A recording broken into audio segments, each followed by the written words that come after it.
take you to the comic shop. I'll let you read about Cyclops. I'll have you spending all you got. Jawbreakers is looking hot. Zach.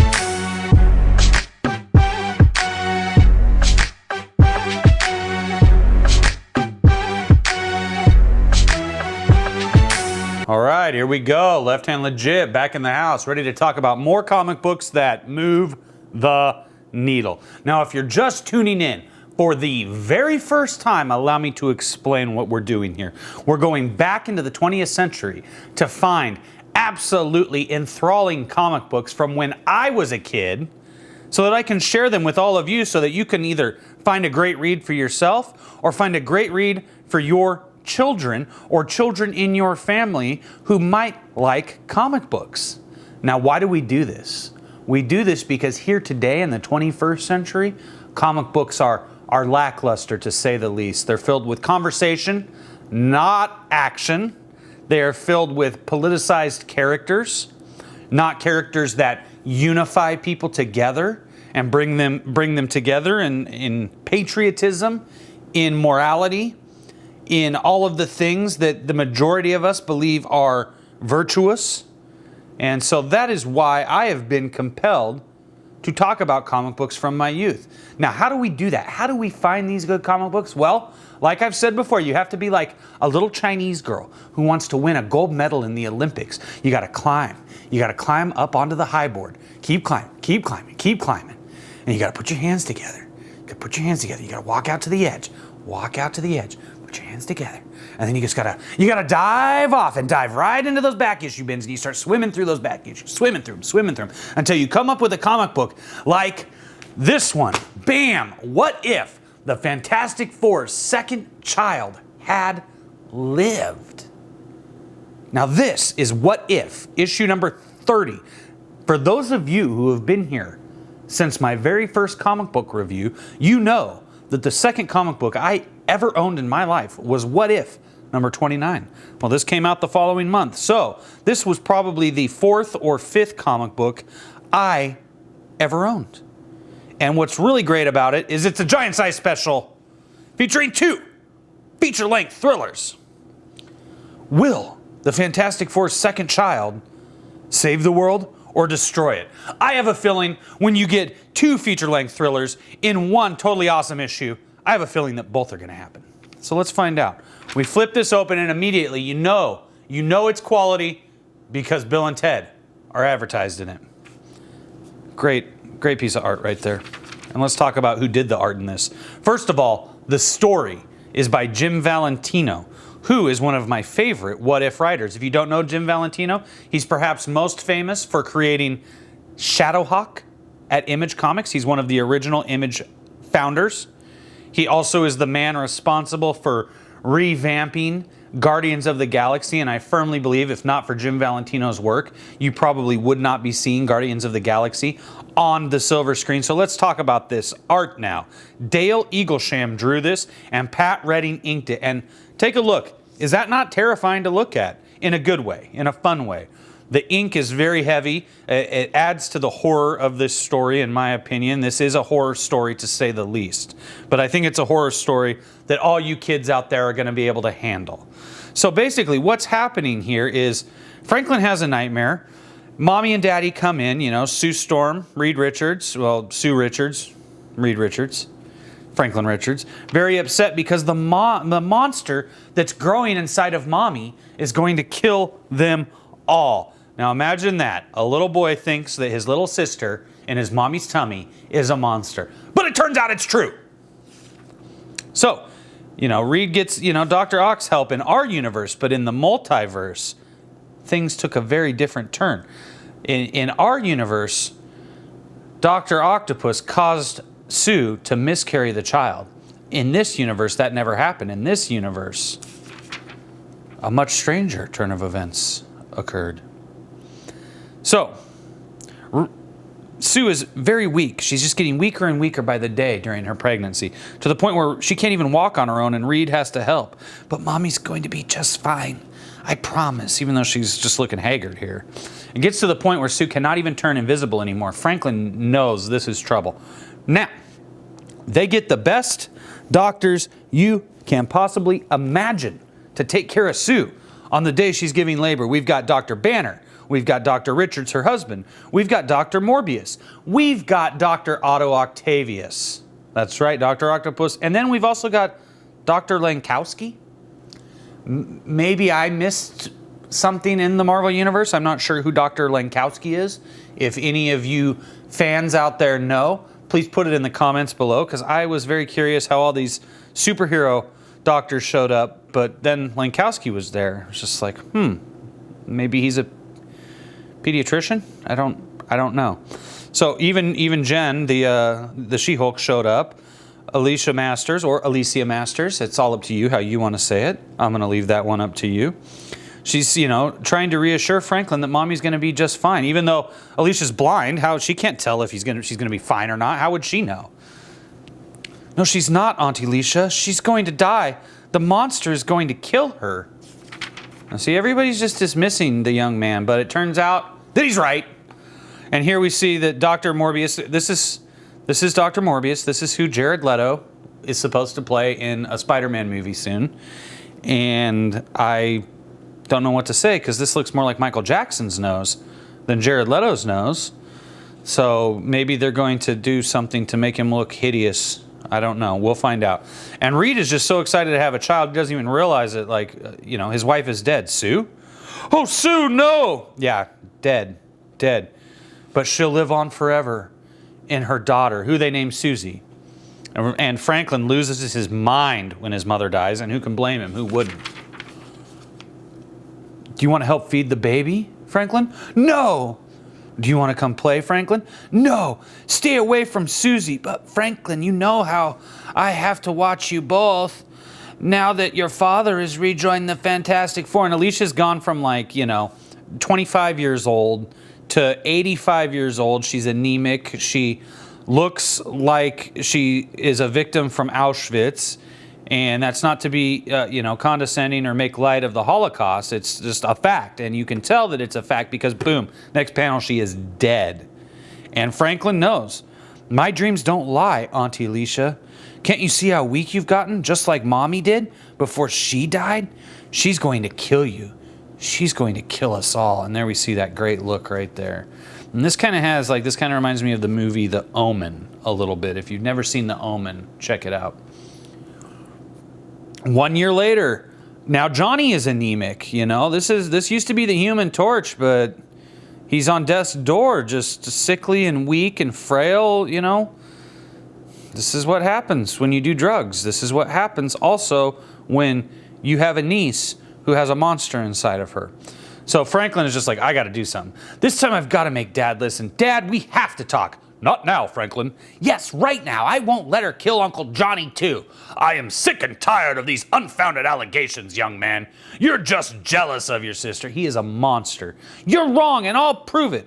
All of Susie's babysitters are dead. So are most of her teachers. And look at this list. This is a serious list. And her classmates. How would you not, catch on to this, Reed? You're supposed to be the big brain. And you can't even realize that your daughter is a disgusting monster who's murdering everyone she touches? She's a monster, Dad. Now she's killing Uncle. Slap! Man, child abuse. This is what we're talking about. Child abuse. Unacceptable. Absolutely unacceptable behavior from Reed Richards. You just shut up. I won't hear any more. All of these deaths are a byproduct of our excess cosmic radiation. No, they're not. Yes, they are, and not another word, young man. Not another word, or I will beat you harder. I will go get Uncle Ethan's belt, and I will beat you with it.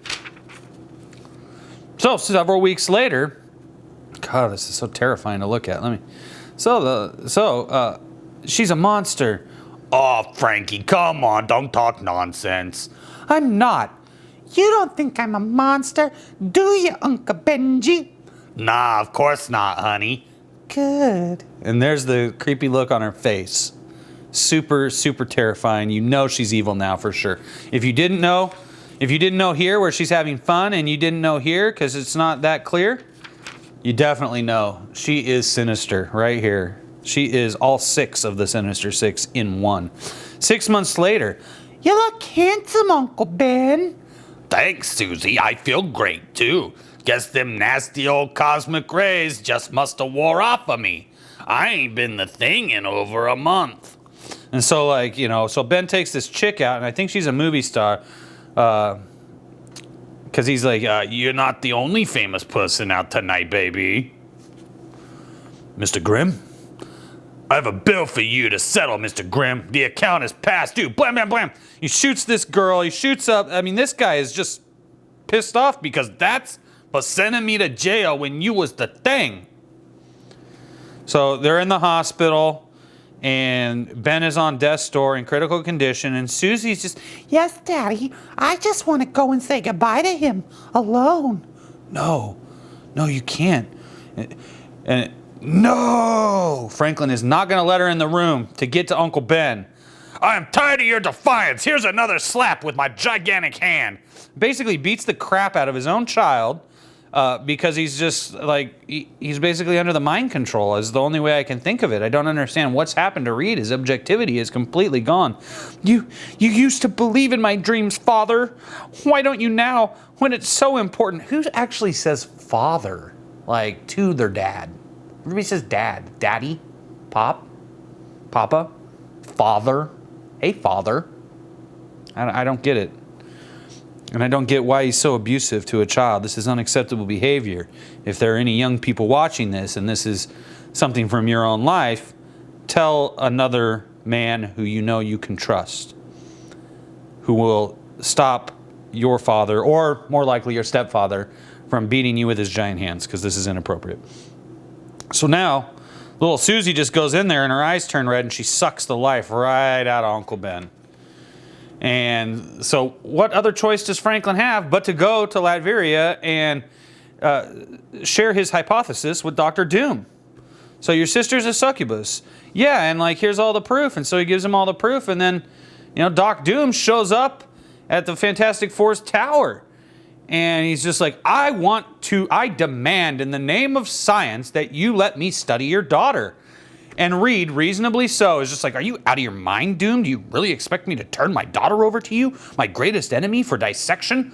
I do not intend to dissect the child, Richards, merely to observe her, to make her your guinea pig. Get out of here, Doom, get out. And he's unshaven, look at him, he's just looks terrible. And take my betraying son with you. So now he's like gonna expand himself and attack his child for the third time and perhaps kill him, like he says, before I kill him. So he wants to murder his own child, which is just awful. What kind of a terrible universe is this? It's the kind where the Fantastic Four's second child had lived. That's the kind. No, Daddy, no! You truly have become deranged, Richards. And Doom is just like, I'm not going to let this happen. And they whack, and they fight. I cannot! Pow! Bam! Frap! Frappuccino! And so basically, like, look at Reed. Look at this monster. He is just ready to kill Doom. And thankfully, Doom uses his energy blast. Now this madness is purely your own, and the charade must end now. Father! I can't protect you anymore, Susie. Run, darling, run! Run, Daddy? I think not. Yes, Daddy. This is my true form. This is what I am. No. Then you did. Yes, I did kill them all. Then you were right, son. Can you ever forgive me? Never mind about him, Daddy. Come to me. Let me drink your life's energy. Father! Oh, don't worry, big brother. He's only the hors d'oeuvre. You will be the main course. So Susie's like a total freak. But here's the thing is like, what is Susie? Is she like, kind of got an alien vibe going on, right? Kind of. But also kind of looks like a Malbolgia, you know, like from Spawn, which is kind of interesting because Doom is just like, first you will have to go through me, Hellspawn. Go, Franklin, run. I wouldn't have it any other way, Doom. And so Doom fights the Malbolgia alien monster. And sure enough, she sucks his energy right through his armor. And so even the great Victor Von Doom fails. Did you hear me, big brother? Dr. Doom is dead. And this is totally, you can totally tell that Todd read this and totally was like, I'm taking this for Spawn. Make that call.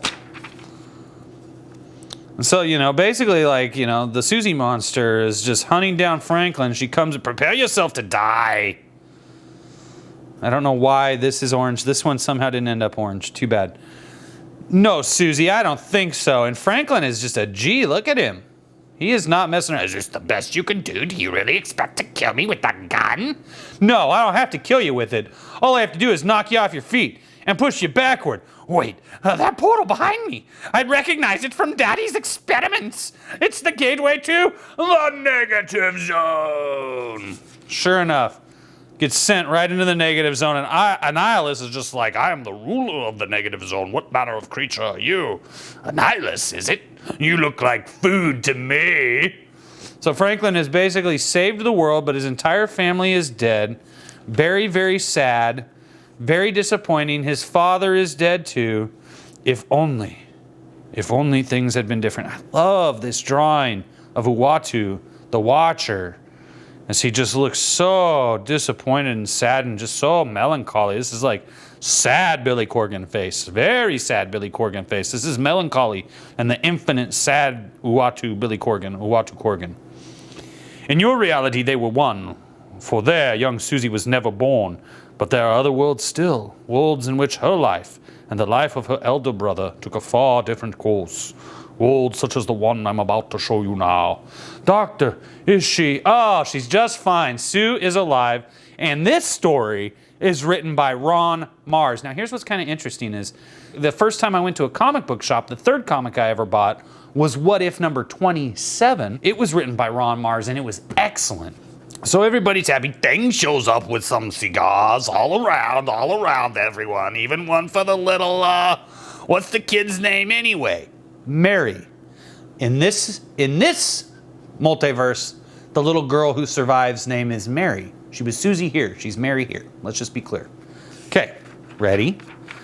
So we go through this and like, oh, she can float. She's got some magic. And Sue's just like, it's cute. And she honks her daddy's nose. Isn't that fun? And she's getting older. I love this page, how it's like a little girl growing up. Splat, Uncle Ben! How revolting. She throws some Uncle Ben super ice on him. And then she's, you know, playing hide and seek, and Franklin's pretending to not know where she is because he's a good brother. And then she's putting on makeup so she'll look just like Mommy. Or if we did her face white and her hair green, would she look like Jared Leto in that crappy movie, Suicide Squad? And she's so happy to get a dog named Baxter. Baxter Building. Mm-hmm. And then she's like listening to, it's artificial intelligence, Uncle Ben. They're the coolest.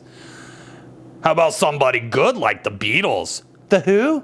Yeah, them too. Because The Who was a band, kids, and they were actually really good. You'll know a bunch of their songs if you look them up.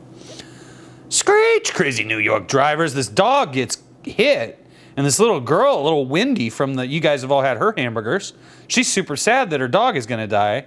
And then Mary just is like, I can fix this. And she does. She brings the dog back to life. And everybody's just like, whoa, she has the power to bring things to life? We didn't know that. And it is kind of weird that we have a dog here and then a dog here. And I would have made them maybe different colors. I don't know.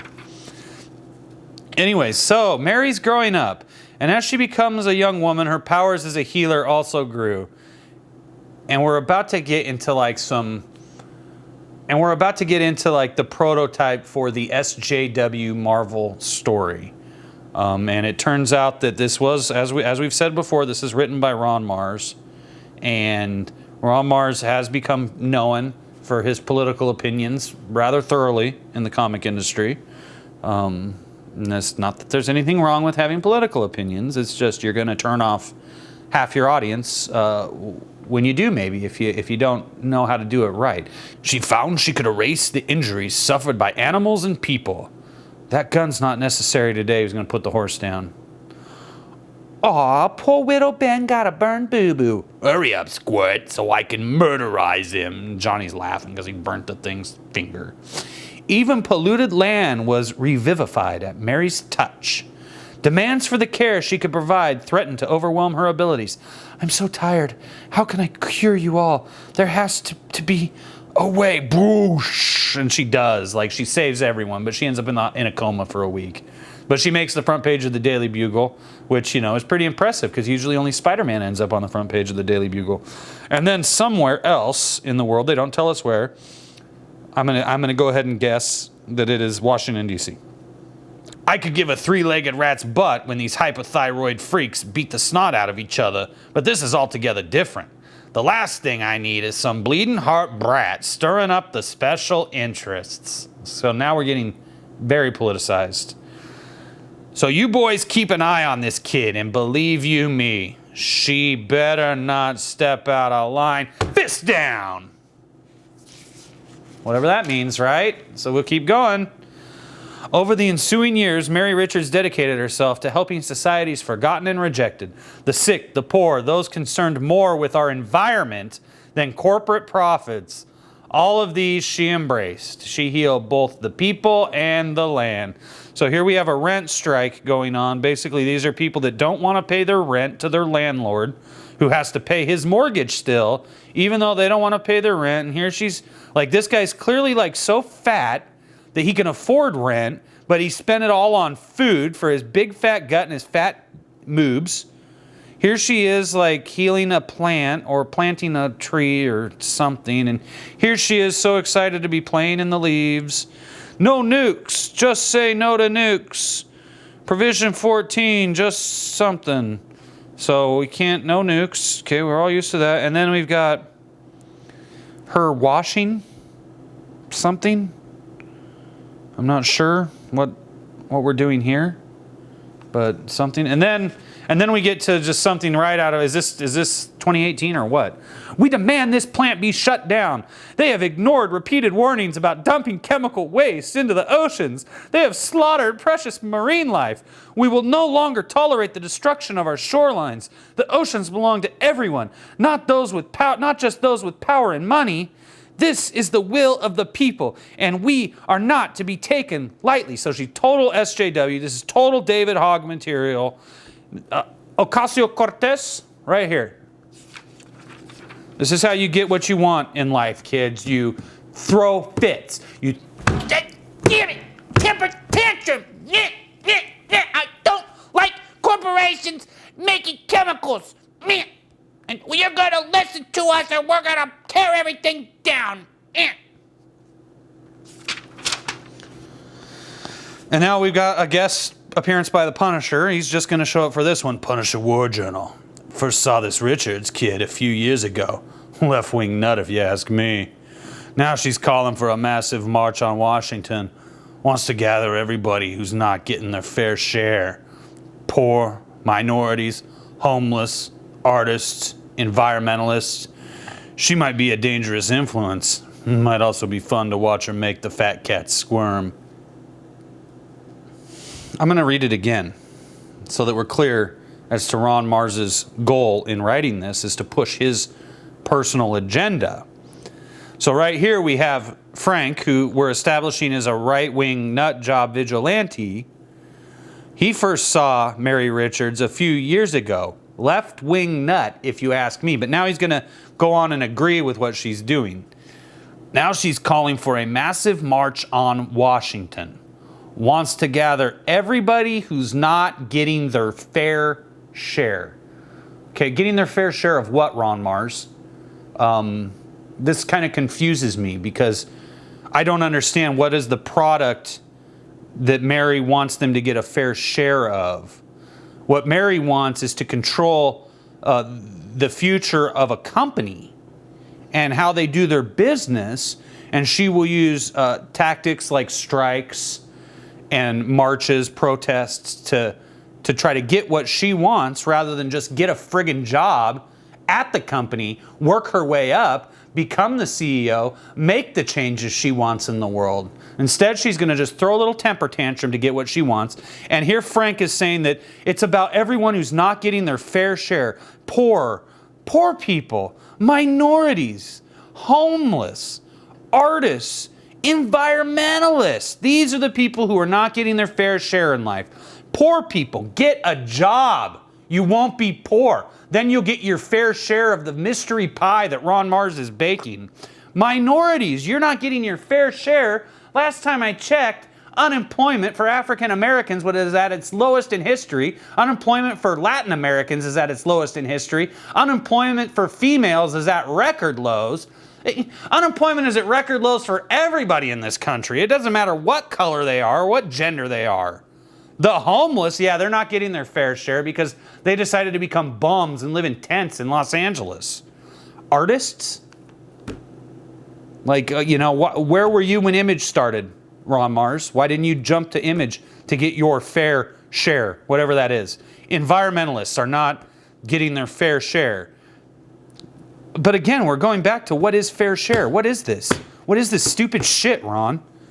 She might be a dangerous influence. Yeah, maybe, considering she wants to steal from other people and give it to people who don't work or who, artists. I guess we're talking about all the image, all of the comic book creators today who aren't getting paid enough because they write shit regs.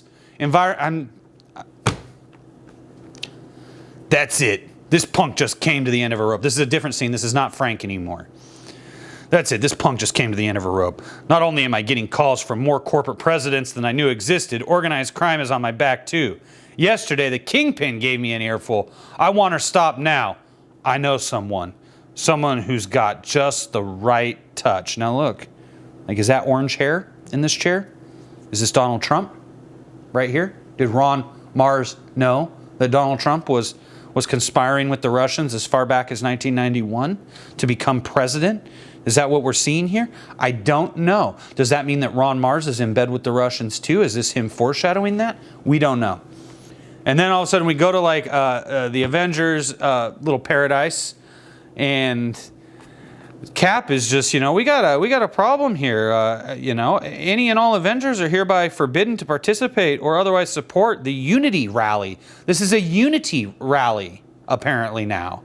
We've gone from a protest trying to force a company to shut down because of something that Sue wants them to do, even though she's not a shareholder, to now somehow superheroes are being threatened to not join in with her in a unity rally. How come she's not unifying with the corporation, this chemical plant? How come she doesn't care about unifying with them? Because it's not about that. This is bullshit, Ron Marz. You're full of shit. Disregard of this order will result in loss of membership status and the lodging of criminal charges, which doesn't make any sense because I don't know how you're going to charge someone criminally for being in a protest when we don't even charge people criminally for burning down a friggin' town when they're protesting. So this is stupid. This is shit, Ron Marz. That's all. What do you mean that's all? Hawkeye's just like, I've had enough of this Big Brother garbage. I'd be ashamed to represent this country anymore. Trash bag. Uncle Sam can shove it. You coming, Mockingbird? Anywhere you go. Oh, Wonder Man, he agrees. He's done. My will is my own. They're not the only ones. After the way our government has treated mutant kind, I refuse to support it anymore. Count me out. I must concur with my wife's decision. I'm sorry, Captain. So Vision just walks to the table, doesn't give a shit. She-Hulk, she's out too. Mutants, women, everybody gets stepped on. Mutants, women, everybody gets stepped on. Okay, well that's only two groups right there, Jennifer. That's two groups, not everybody. That's two groups. And I didn't see anyone getting stepped on, actually. What I saw was, I saw this activist, little Mary Hogg, demanding something that she gets her way on what she wants, and I don't see, where's she getting stepped on? It seems to me the only people that are getting stepped on is this corporation, and the government is asking you not to take sides, but you can't handle that. In my own country, I am a king. I understand the need for a government to maintain order, but in this country, I am just another black man. Fuck you, Ron Marz. Fuck you, asshole. Then this guy shows, oh, even Hercules. When in Rome, Steve. Rome fell, Right this way, he's expecting. So this is like this evil dude, Guy Ritchie, who basically just loves hunting down mutants. You saw him a couple videos ago in the X-Men Adventures #1, where he was hunting down Jubilee with a Sentinel. And he's talking to, I guess Donald Trump here. I'm not really sure. You came highly recommended, Guy Rich. I hear you're a no-nonsense kind of guy. I like that. The richest girl needs to be retired. You can take care of that. Oh, yes, sir. I'm just the man for the job. I'm getting frustrated. I apologize for my language earlier, people. I apologize for my language, but I hate this politicized shit. The man honored by this monument delivered the most important speech ever heard on American soil. He came to a tiny town called Gettysburg, where 4 months earlier Americans had slaughtered one another until 51,000 lay in the ruined fields. He spoke only 269 words, but with those few words he touched the soul of all that we are. He called America a nation conceived in liberty and dedicated to the proposition that all men were created equal. What the hell does Abraham Lincoln have to do with you holding a protest against a chemical company?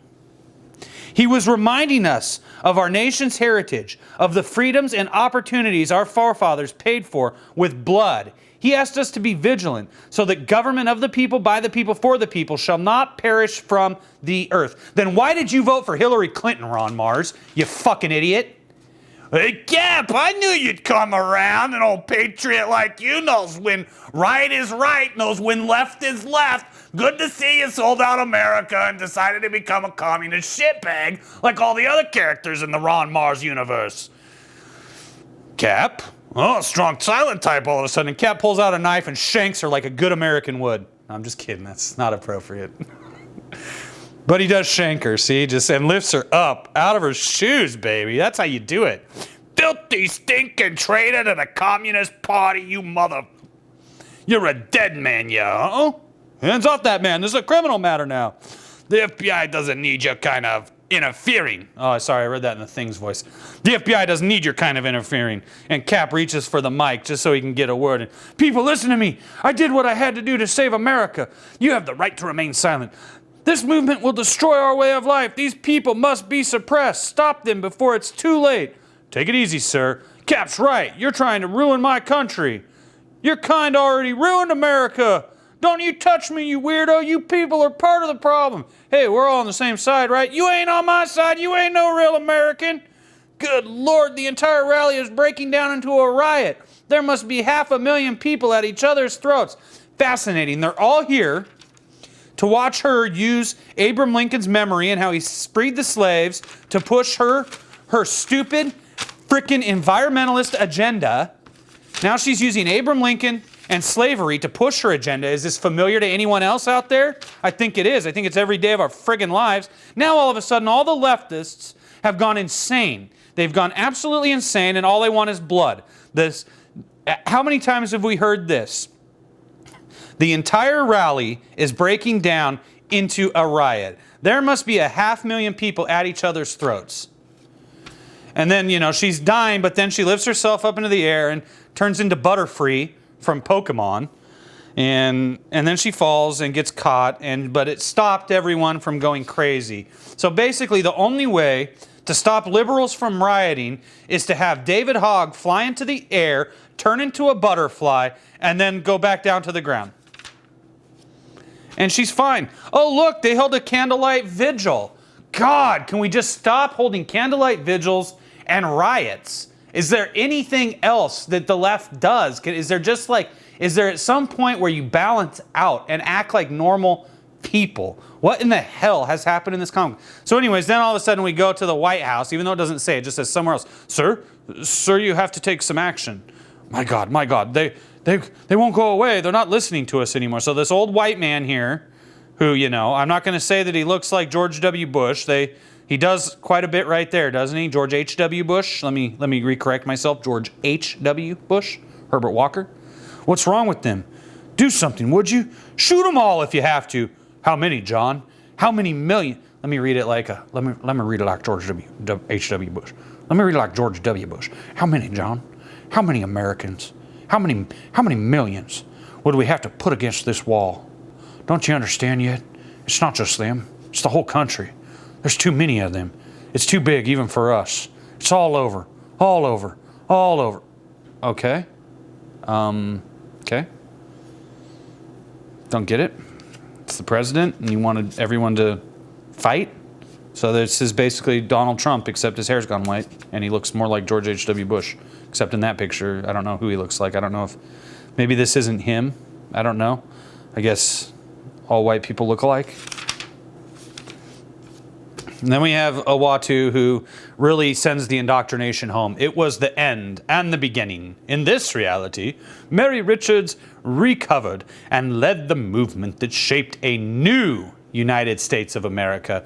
There was a new order and a new leadership, one truly of the people, by the people, and for the people. So we just cross this out and write, there was communism.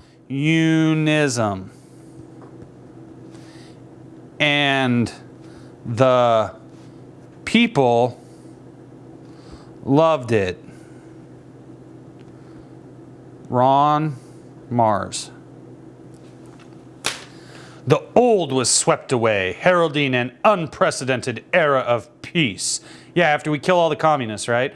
I am the watcher, and all these tales have I witnessed, even the fragments unseen by others. And then we go to the epilogue, where it turns out it was the Muti-hater, and he just had a Captain America costume, and then Captain America shows up, and oh God, oh no, don't bother getting up. And his eyes are red, just like, so is Captain America now turned into the monster here? Because if you recall, when she went to visit Uncle Benji, what happened when she visited Uncle Benji? Eyes turned red. See? Eyes turned red.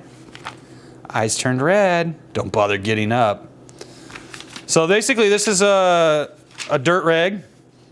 Half of it was excellent. An excellent horror story by Jim Valentino, who really gave us something exciting.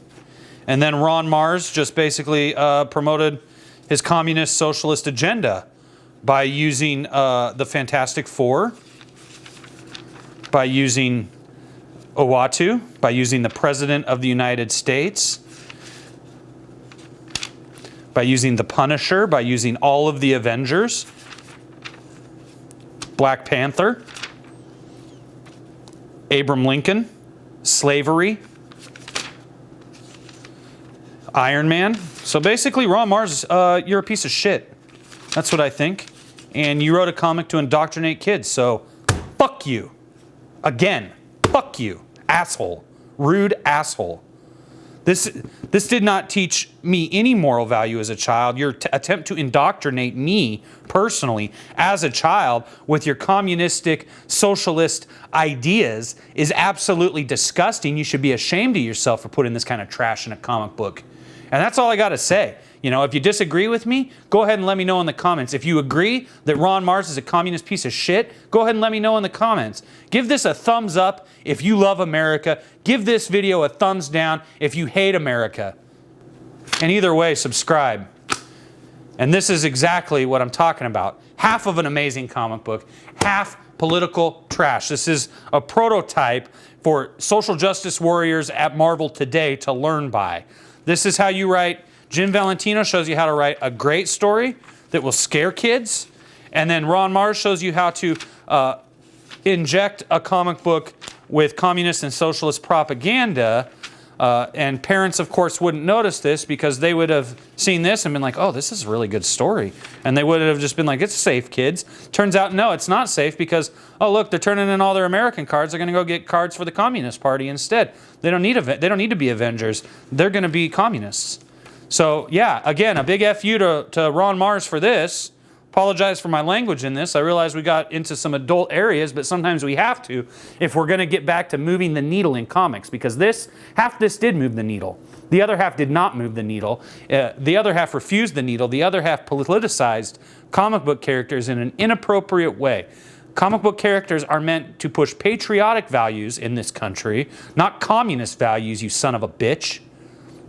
And that's all I got to say. That's all I got to say. This is how we do it. We go here. You take all this shit out. Say, fuck Ron Marz. That's what I think of you, Ron. Yeah, you've outlived your usefulness in the comic book industry. So there it is. Look, now we got a great comic book. One thriller. That's how we're going to do it from now on. Got a problem with it? I don't care if you got a problem with it. Got a problem with it? Too bad. That's how we're doing it from now on. End of story. End of video. Screw you, Ron Marz.